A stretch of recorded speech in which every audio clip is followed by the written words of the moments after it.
សួស្តីអ្នកទាំងអស់គ្នាស្វាគមន៍មកកាន់ Channel ខ្សែជីវិតថ្ងៃនេះយើងនឹងនិយាយអំពីបញ្ហាមួយដែលមនុស្សជាច្រើនកំពុងជួបប្រទះគឺហេតុអ្វីគេងមិនលក់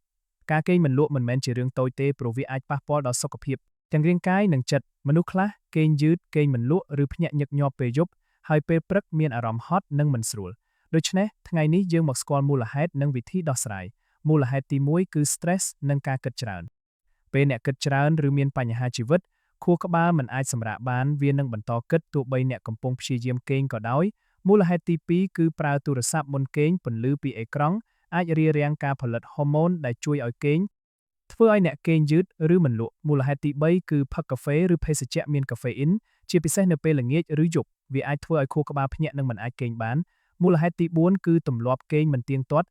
បើអ្នកគេងពេលមួយថ្ងៃ1ម៉ោងរាងកាយនឹងច្រឡំនិងមិនអាចសម្របខ្លួនបានមូលហេតុទី5គឺបរិយាកាសមិនល្អ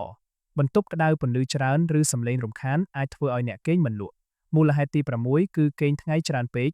បើអ្នកគេងថ្ងៃយូរពេលយប់នឹងមិនងាយគេងមូលហេតុទី7គឺបញ្ហាសុខភាពដូចជាការឈឺចាប់ឬជំងឺខ្លះៗដែលអាចរំខានដល់ការគេងឥឡូវនេះមកស្គាល់វិធីដោះស្រាយដំបូងកំណត់ម៉ោងគេងឲ្យទៀងទាត់គេងនិងភ្ញាក់ពេលដូចគ្នារៀងរាល់ថ្ងៃទី2កុំប្រើទូរស័ព្ទមុនគេងយ៉ាងហោចណាស់30នាទី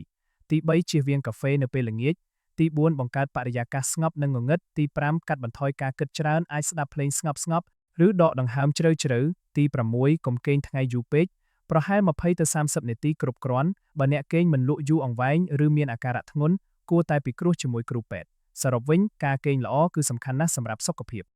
បើយើងកែប្រែទម្លាប់ប្រចាំថ្ងៃយើងអាចគេងលក់ល្អនិងមានថាមពលពេញថ្ងៃបើអ្នកចូលចិត្តវីដេអូនេះកុំភ្លេច like share និង subscribe channel ខ្សែជីវិតសូមអរគុណ